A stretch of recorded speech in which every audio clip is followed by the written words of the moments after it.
మన ప్రభువును రక్షకుడైన యేసుక్రీస్తు శుభనామనందనాలు. ప్రియదేవుని సంగమా, ప్రియదేవుని బిడ్డలారా, మరొక కాల సమయం దేవుని వాక్యాన్ని ధ్యానించడానికి ముందుగా ప్రార్థన చేసుకుందాం. ప్రార్థన. కృపగల తండ్రి, దయగలమయ యేసయ్య, నీ బంగారు పాదాలకు లెక్కలేని వందనాలు, స్తుతులు, స్తోత్రములు. గతించిన రాత్రి అంతా నీ రేఖల చాటున కాచి కాపాడి సంరక్షించిందేవా, మరొక కాల సమయం సజీవ లెక్కలు ఉండి నేను ప్రార్థించుండగా వాక్యమైన దేవుడు వాక్యం ద్వారా నాతో మాతో మాట్లాడి మీరే మహిమ ఘనత ప్రభావాలు పొందమని యేసునామమున నడుచున్నాం తండ్రి, ఆమేన్. ప్రియదేవుని సంగమా, ప్రియదేవుని బిడ్డలారా, నేడు దినముకు ఏర్పాటు చేయని దేవుని వాక్య భాగము అపోస్తలుల కార్యముల గ్రంథము 5వ అధ్యాయము 12 నుండి 14 వచనాలు ధ్యానం చేసుకున్నాము. అపోస్తలుల కార్యముల గ్రంథము 5వ అధ్యాయము 12 నుండి 14 వచనములు ఈ విధంగా రాయబడినవి. ప్రజల మధ్య అనేకమైన సూచ్యక్రియలను మహత్కార్యములను అపోస్తలుల చేత చేయబడుచుండెను, మరియు వారందరూ ఏకమనస్కులై సొలొమోను మంటపములో ఉండిరి.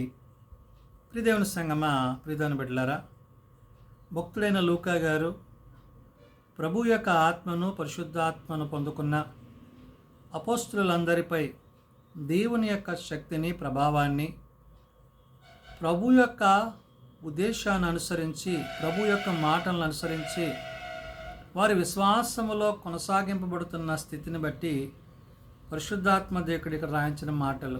అందుకనే ప్రజల మధ్య అనేకమైన సూచక క్రియలను అంటున్నాడు. అంటే వారి మధ్య జరిగిన సూచక్రియలు అంటే దేవుడు వారి మధ్య చేసిన స్వస్థతలు, అద్భుతాలు, ఆశ్చర్యకార్యాలు పరిశుద్ధాత్మ దేవుడు అపోస్తలుల ద్వారా, పేతురు, యోహానుల ద్వారా ప్రభు టైంలో ఎలాగైతే ఆనాడు స్వస్థతలు, అద్భుతాలు జరిగాయో, ప్రభు పరమునకు చేర్చబడిన తర్వాత ఆదరణకర్త అయిన పరిశుద్ధాత్మ చేత నింపబడిన ఈ శిష్యులు ఎవరైతే ఉన్నారో వీరు ప్రభు యొక్క పరిచర్యలో ప్రభు వలె తమ కార్యాలు చేయుచున్నారు. అంటే ఆదరణకర్త పరిశుద్ధాత్మ దేవుడు వీరికి తోడై ఉండి వీరిని అట్టి రీతిగా నడిపిస్తున్నాడు. అందును బట్టే ప్రజల మధ్య అనేకమైన సూచక్రియలను, మహత్కార్యములను అపోస్తలుల చేత చేయబడుచుండెను అంటున్నాడు. అపోస్తలుల చేత చేయబడ్డానికి దేవుని యొక్క శక్తిని, బలాన్ని వారు పొందుకున్నారు. ప్రభు యొక్క ఆత్మ చేత వారు నింపబడుతున్నారు. ఆ ఆత్మలో కొనసాగింపబడుతున్నారు. అనేకులను విశ్వాసులుగా నడిపిస్తున్నారు. అందును బట్టే వారికున్న సమస్తమైన వాటిని, ఆస్తిపాస్తులను అమ్మి వారు అపోస్తలుల పాదముల యొద్ద పెడుతూ వచ్చారు. అంటే దేవుని కంటే ఉన్నతమైనది, ఉత్తమమైనది ఏదియూ లేదని వారు గ్రహించారు. కాబట్టి వారికి కలిగి ఉన్నది ఏదియూ తమదమే అనుకోనక వారందరూ ఏకాత్మను, ఏకభావము కలిగిన వారే సమిష్టిగా ఏక మనస్సుతో ప్రభువుని ఆరాధించేవారుగా ఉన్నారు. కాబట్టి ఇక్కడ భక్తుడైన లూకా గారు తెలియజేసినట్లు అపోస్తలుల చేత చేయబడుచుండెను అంటున్నాడు. అంటే పరిశుద్ధాత్మ దేవుడు ఆనాటి ప్రభు యొక్క పరిచారులుగా ఉన్న వీరే కాదు, ఎవరైతే పరిశుద్ధాత్మతో నింపబడుతున్నారో వారందరూ ఈ విధంగా దేవుని యొక్క శక్తిని, బలాన్ని కలిగిన వారని తెలియచేస్తూ, మరియు వారందరూ ఏక మనస్కులై సొలొమోను మంటపములో ఉండిరి అన్నారు. దేవుని యొక్క సింహాసనం ఎదుట, దేవుని యొక్క సన్నిధిలో, దేవుని చెంత వారు నిలిచిన వారుగా ఉన్నారు. అంటే దేవుని యొక్క సహాయాన్ని పొందుకుంటమే కాదు, ఆ శక్తిని, ప్రభావాన్ని వాళ్ళు కలిగిన వారుగా ఉంటున్నారు. దేవుడు చేసిన స్వస్థతలను బట్టి, అద్భుతాలను బట్టి ఈ సొలొమోను మంటపాన్ని గురించి మనం ఆలోచన చేసినప్పుడు అనేక సంవత్సరాల నుండి మరి దీర్ఘవ్యాధితో నడవలేని స్థితిలో ఉన్న వ్యక్తి ఆ సొలొమోను మంటపము యొద్ద పడి ఉన్నప్పుడు మరి దేవదూత వచ్చి ఆ నీటిని కదిలించినప్పుడు ఎవరైతే మొదటగా దిగుతారో వాడు స్వస్థత పొందేవారు.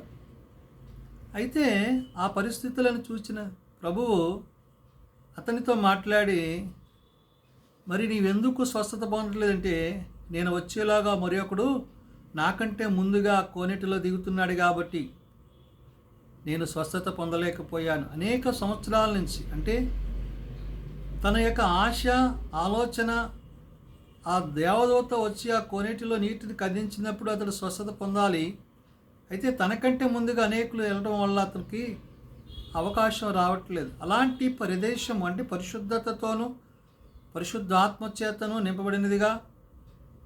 ఈ యొక్క మంటపాన్ని గురించి, సొలొమోను మంటపాన్ని గురించి లూకా గారు ఇక్కడ తెలియచేస్తున్నప్పుడు ఆ వ్యక్తిని దేవుడే దర్శించి నీ పరుపెత్తుకుని నువ్వు లేచి నడవమని చెప్పినప్పుడు అతడు లేచి నడవగలిగాడు. అంటే ఆయన మాటకున్న విలువను ఆ దేవదూతలు అక్కడ కొనేటిలో వచ్చి కదిలించినప్పుడు జరుగుతున్న దృశ్యాన్ని బట్టి పరిశుద్ధాత్మ యొక్క శక్తి ఆ ప్రదేశంలో, ఆ ప్రాంతంలో ఎంతగానో అలుముకున్నది, విస్తరించింది. వారందరూ ఏకాత్మతో ఉన్నారు కాబట్టి ఇక్కడ వారి మధ్య కార్యాలు జరిగాయి. అందుని బట్టి ఇక్కడ పరిశుద్ధాత్మ ఇక్కడ కడమ వారిలో ఎవడనో వారితో కలుసుకొనుటకు తెగింపలేదు, కానీ ప్రజలు వారిని గణపరచుచుండిరి. పురుషులను స్త్రీలను అనేకులు మరి ఎక్కువగా విశ్వాసులై ప్రభు పక్షమున చేర్చబడిరి. చూడండి బిడ్డలారా, వారు అక్కడ స్వస్థతలు చూస్తున్నారు, అద్భుతాలు చూస్తున్నారు, దేవుని కార్యాలు చూస్తున్నారు. కాబట్టే వారు ప్రభువునందు విశ్వాసం ఉంచారు. అందుకని ఇక్కడ లూకా గారు చెప్పిన మాట, ప్రజల మధ్య అనేకమైన సూచక క్రియలను మహత్కార్యములు అని అంటున్నాడు. అంటే వారు కల్లారా చూశారు, వాటిని పొందుకున్నారు, దేవుని శక్తిని వాళ్ళు కలిగి ఉన్నారు. ఆదరణకర్త అయిన పరిశుద్ధాత్మ దేవుడు వీరందరినీ ఏ విధంగా అయితే బలపరుస్తున్నాడో ఆ బలపరచబడుతున్న విధానాన్ని గురించి ఇక్కడ పరిశుద్ధాత్మ దేవుడు చెప్పిన మాట, కడమ వారిలో ఎవడునో వారితో కలుసుకొనుటకు తెగింపలేదు కానీ, అంటే వారి శక్తికి మించినట్లుగా దేవుని యొక్క ఆత్మచేత వారు నింపబడుతున్నారు. ఆ నింపబడుతున్న వారు దేవుని యొక్క మహత్యాన్ని, ఉన్నతిని కలిగిన వారై ఉంటున్నారు. కాబట్టి ఇక్కడ స్త్రీ పురుషులను భేదము లేక అందరూ కూడా ఆయన యొద్దకు వస్తున్నారు. అందుని బట్టి ఇక్కడ అంటున్నాడు, ప్రజలు వారికి గణపరచుచుండిరి. ఏదైతే వీరి మధ్య జరుగుతుందో దీన్ని బట్టి ప్రభువుని స్తుతిస్తున్నారు. చేసిన దాన్ని బట్టి అపోస్తులను కొనియాడుతున్నారు, కీర్తిస్తున్నారు. అపోస్తుల బోధల యందు వారి విశ్వాసం కలిగి ఉన్నారు. ప్రజలు అనేకులు వారిని గణపరచడంలో, అంటే ఏనాడు లేని ఈ గొప్ప అద్భుతాన్ని విశ్వాస జీవితంలో వారు కలిగి ఉండడం అనేది అక్కడ చూడడం జరిగింది. కాబట్టి వారిని కీర్తిస్తూ కొనియాడుతున్నారు. అందుని బట్టి అంటున్నాడు కదా, వారిని బట్టి ప్రజలు వారిని గణపరచుచుండిరి, పురుషులను స్త్రీలను అనేకులు మరి ఎక్కువగా అంటున్నాడు. అంటే ఈ పురుషులైన వారు, స్త్రీలైన వారు అనేకులుగా అక్కడికి ఏం చేశారంట, మరి ఎక్కువగా విశ్వాసులై ప్రభు పక్షమున చేర్చబడిరి అన్నాడు. ఎవరు కూడా ప్రభువును కాదనక ప్రభు యొక్క విశ్వాసములో పరిశుద్ధాత్మ యొక్క శక్తిని పొందుకుంటూ ఆ ఆత్మలో నిలిచిన వారు ఉన్నారు. కాబట్టి వారందరూ ఏకాత్మ కలిగిన వారై ఉన్నారు. ఎందుకు ఈ మాటలను ఇక్కడ భక్తుడైన లూకా గారు రాయించాడంటే, మనం ఎప్పుడైతే మన హృదయాల్లో ప్రభువుని బట్టి, పరిశుద్ధాత్మను బట్టి ఏకతత్వాన్ని కలిగి, ఏక హృదయాన్ని కలిగి ఉంటామో, కలిగినది ఏదియు మనదని అనుకొనక దేవుడు మనకు అనుగ్రహింపజేస్తున్న స్థితిని బట్టి ప్రభు మన పక్షాన ఉండి తండ్రితో చేసిన విజ్ఞాపన ఏదైతే ఉందో దాన్ని బట్టి నేడు మనము ఆ స్వస్థతలు పొందుకుంటున్నాం. కాబట్టి ఆనాడు అపోస్తులుగా పిలువబడ్డవారు, వారు చేస్తున్న పరిచర్యను, బోధన బట్టి అనేకులు స్త్రీలు పురుషులు ప్రభువునకు సాక్షులై ఉన్నారు, ప్రభువుకి సమీపస్తులై ఉన్నారు. అందుని బట్టి పరిశుద్ధాత్ముడు విశ్వాసులై ప్రభు పక్షముగా చేర్చబడిరి అంటున్నాడు. నేడు వాక్యం వింటున్న నీవు నేను ప్రభు పక్షంగా ఏ విధంగా చేర్చబడుతున్నాం? ఆత్మదేవుని యొక్క కార్యాలు మన పట్ల, మన కుటుంబాల పట్ల, మన మధ్య జరుగుతున్న విషయాలను బట్టి, సందర్భాన్ని బట్టి మనం దేవునికి ఏమై ఉండాలంటే సాక్షులమై ఉండాలి. ఎందుకంటే క్రీస్తు రక్తంలో కడగబడిన వారమై క్రీస్తు యొక్క మాటల చేత ముందుకు కొనసాగుతూ ఆ పరిశుద్ధాత్మ యొక్క ఆదరణకర్త అయిన సహాయం చేత ప్రభు రాకడ కొరకు మనము స్థిరత్వం కలిగి ఉండాలి. అపవాది యొక్క బంధకాలకు, అపవాది యొక్క ఆలోచనలకు బందీలు కాక ఏ విశ్వాసాన్ని అయితే మనం కలిగి ఉన్నామో, మన నిమిత్తం ప్రాణం పెట్టి తిరిగి లేచిన ప్రభువునందు ఆ పరిశుద్ధాత్మ యొక్క శక్తిని మనం పొందుకుంటూ ప్రభువులో కొనసాగాలని, అట్టి విశ్వాస్యతలో స్థిరత్వం కలిగి స్థిరులమై క్రీస్తు యొక్క రాకడ కొరకు ఎదురు చూచేవారుగా ఉండాలని ఉదయకాల సమయమున భక్తుడైన లూకా ద్వారా పరిశుద్ధాత్మ దేవుడు తెలియజేసిన మాటలు ప్రార్థన చేసుకుందాం. ప్రార్థన. కృపా కనికరం కలిగిన దేవా, నీ ఎదుట వారు జరిగించిన కార్యాలను బట్టి, వారి మధ్య నీవు నివసింపజేస్తూ వారిని బలపరుస్తూ ముందుకు నడిపిస్తున్న విధానాన్ని బట్టి, వారందరూ ఏకత్వం కలిగి ఏక మనస్సు కలిగి వారు నిన్ను ఆరాధిస్తున్నప్పుడు వారి మధ్య కలిగిన సూచక్రియలను అద్భుత కార్యాలను బట్టి ప్రభువా అనేకులు నీ యందు విశ్వాసం ఉంచిరి. కాబట్టి నాయనా, చూచి నమ్మిన వారి కంటే చూడక నమ్మిన వారు ధన్యులని నీ వాక్యం సెలవిచ్చినట్టు, అయ్యా నేడు మేము నీ యందు మరింత విశ్వాసములో కొనసాగుటకు మా ప్రార్థనలను మా విజ్ఞాపనలను మీరు అంగీకరింపజేసుకోండి.